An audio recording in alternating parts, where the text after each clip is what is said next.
Mesdames et messieurs, bonsoir. Merci de nous avoir choisi pour s'informer. C'est l'heure du journal. Tout de suite les titres. Au sommaire de cette édition, le maire de la ville de Guédiawaye, Ahmed Aïdara, va devoir encore rester aux arrêts car son procès a été renvoyé jusqu'au lundi prochain. Et puis à cette approche de la Tabaski, le doute est agrandissant par rapport à l'approvisionnement du bétail dans le marché. Retour sur cet événement dans ce reportage de Yvon Aka. À partir de ce vendredi 24 juin, la communauté Tidjane célèbre le centenaire de la disparition de El Hadj Malick Sy. Et puis l'actualité internationale et la page sportive mettront fin à cette édition. Tout de suite le développement. Pour démarrer du neuf dans l'affaire du trafic de passeports diplomatiques, le député Mamadou Sall est sorti de prison selon le journal Les Échos. Il reste maintenant son camarade de parti et collègue parlementaire Boubacar Biaye. Les deux députés ont été condamnés respectivement à 2 ans, dont 6 mois pour abus de confiance et escroquerie et 2 ans, dont 5 mois ferme pour complicité de faux et usage de faux.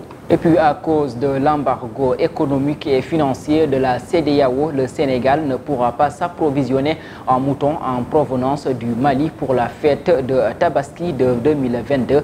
La Mauritanie sera l'alternative pour contourner la fermeture des frontières entre le Sénégal et le Mali, selon le ministre de l'Élevage et des Productions Animales, Ali Saleh Diop. Et puis dans ce siège, toujours en cette approche de la Tabaski, le doute est agrandissant par rapport à l'approvisionnement du bétail. Face à cette situation, certains éleveurs pensent qu'il est un peu tôt pour juger de la réussite de cette opération.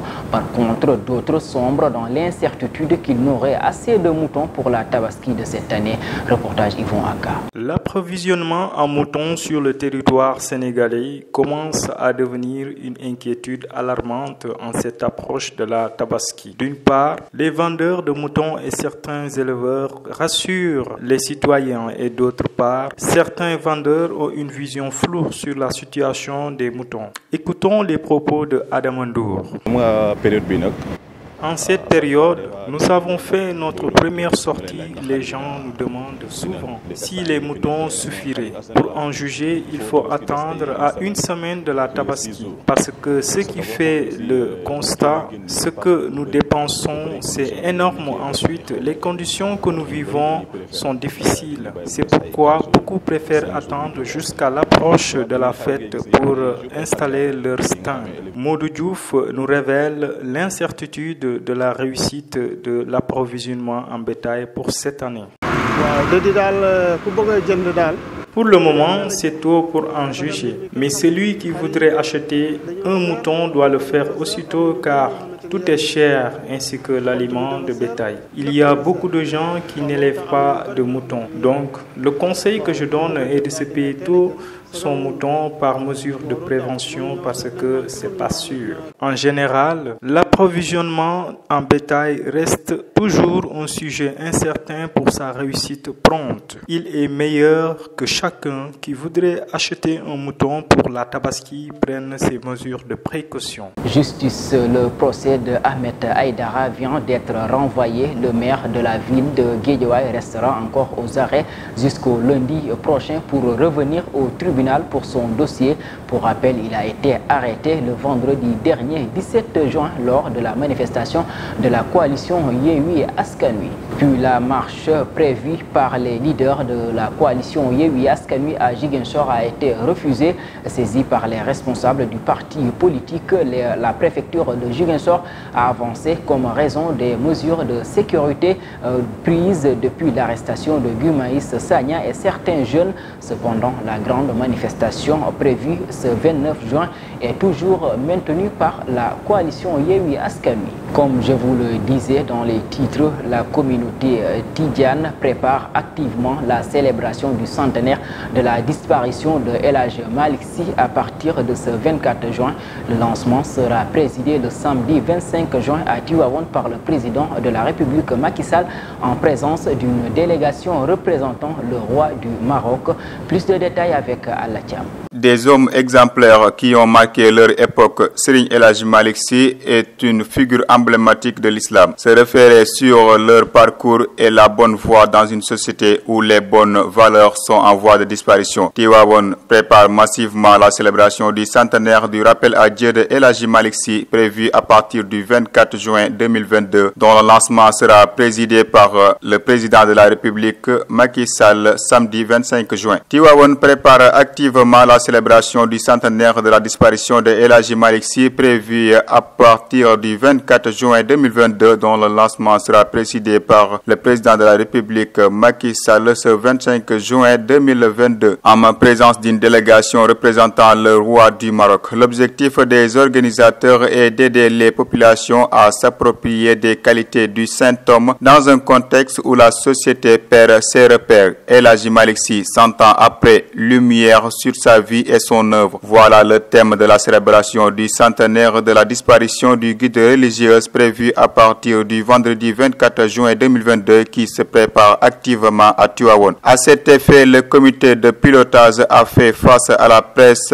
le week-end dernier pour partager les orientations relatives à l'événement. À travers cette célébration, souligne Serigne Hamid Ibn Serigne Abdou Al-Aziz Al-Amin, il s'agit surtout de se souvenir du saint homme, de s'approprier ses excellentes qualités dans un contexte marqué par une crise des valeurs, une perte sans précédent des repères. Parlant du sens de la commémoration de ces 100 ans, il indique qu'il ne s'agit pas de la célébration d'un anniversaire, ce qui serait contraire à la tradition de l'Akhdari, ni d'une glorification qui serait contraire à son enseignement. Pour Serigne Hamid Ibn Serigne Abdou Al-Aziz Sy Al-Amin, c'est un moment de prière et de souvenir, commémoralement à l'injonction du prophète qui recommandait en ces termes: rappeler les bonnes actions des disparus, étant entendu que le rappel n'est acceptable que lorsqu'il est utile. Cette appropriation permettra de puiser dans la source de son enseignement, qui n'est rien d'autre que la reproduction rigoureuse du modèle prophétique, la sève nourricière pour traverser le siècle à venir, avant toutes les assurances morales et spirituelles requises. Initié par le député Demba Diop Sy, approuvé et soutenu par le khalife Serigne Babacar Sy Mansour, seront marqués par l'organisation d'une grande conférence sur la vie et l'œuvre de El Hadji Malick Sy, une série de conférences pour réviser ses œuvres majeures. Toujours dans ce sillage, de nombreux citoyens souhaitent qu'on prenne des enseignements de ces grands hommes comme El Hadji Malick Sy pour stabiliser la situation socio-politique. Suivons leur réaction dans ce micro-trottoir réalisé par Abdou Wahab et Tamsir Diouf. Bon, les centenaires de Seydi Hadji Malick Sy doivent être des moments de communion pour la Oumma islamique, oui, pour ce que représente cet érudit de l'islam, oui, et sa façon qu'il a su imposer, oui, l'islam, oui, à travers le Sénégal, à travers l'Afrique et le monde. Aujourd'hui, son enseignement, oui, par rapport à la politique pacifique islamique, oui, doivent être aujourd'hui des références et d'exemples par rapport au contexte actuel où notre pays, notre continent vit des tumultueuses situations de violence. Serigne El Hadji Malick Sy est un grand homme de ce pays. Ici au Sénégal, c'est lui qui a répandu Tidjane Cheikh Ahmed Tidjane Chérif. Ce qu'il a fait ici au Sénégal, peu de personnes l'ont fait. Le charisme qu'il a, c'est lui qui a amené les concertations, le dialogue, l'harmonie, le travail. C'est un homme de Dieu, un combattant de première classe dans ce pays. Place à l'actualité internationale. Au Rwanda, le sommet des chefs d'État et de gouvernement de Commonwealth s'ouvre à Kigali ce vendredi. Les représentants des pays du Commonwealth ont procédé à l'ouverture officielle de la réunion des chefs d'État et de gouvernement de cette organisation qui compte 54 pays, dont 19 africains. Il s'agit du premier sommet de ce type depuis 4 ans. En Égypte, 3 3 citoyens ont été arrêtés et placés en détention préventive après la diffusion sur les réseaux sociaux la semaine dernière de la vidéo d'un homme chantant et dansant de la musique électronique dans une mosquée d'un quartier populaire du Caire. La vidéo avait provoqué une vague de mécontentement parmi les internautes criant au scandale et au blasphème. Et puis en Allemagne, le ministre de l'économie Robert Habeck tire la sonnette d'alarme sur le risque de pénurie de gaz russe en Allemagne l'hiver prochain et les conséquences catastrophiques que cela aurait sur le pays. Selon lui, ils sont déjà dans une situation où l'Allemagne n'a jamais été, rien que si les livraisons de gaz russe restent aussi faibles qu'elles soient actuellement. Il couvre à la pénurie de gaz, a mis en garde le ministre et vice-chancelier. Place à l'actualité sportive, préparation CAN féminine 2022. Les Lions corrigent la Guinée-Bissau en amical hier 3-0 avant de s'envoler vers le Maghreb. L'équipe nationale féminine du Sénégal s'est baladée en amical ce jeudi contre leurs voisins de la Guinée-Bissau quelques heures après leur descente à l'arène nationale dans une tournée magnifique afin de recevoir le drapeau national des mai du ministre des Sports Matar Ba. Puis mercato, Kalidou Koulibaly se rapproche encore plus du Barça alors que la Juve s'activait pour le signer. Son club Napoli lui a fait savoir qu'il ne sera pas cédé à une autre formation de la Serie A. Le club Blaugrana surveille bien l'international sénégalais et il semble qu'il n'y a pas de concurrent dans l'offre puisque Napoli a dit aux joueurs qu'il n'était pas disposé à vendre qu'à un club en dehors de Calcio. Du basket pour terminer, Khalifa Diop qui s'envolait avec le Grand Canaria en Espagne a été drafté par les Cleveland Cavaliers à la 39e position. Le jeune centre sénégalais de 20 ans qui a été nommé au Cup Rising Star est désormais joueur de la NBA. Mesdames et messieurs, c'est la fin de cette édition. Merci de l'avoir suivi. Rendez-vous demain à la même heure. Merci.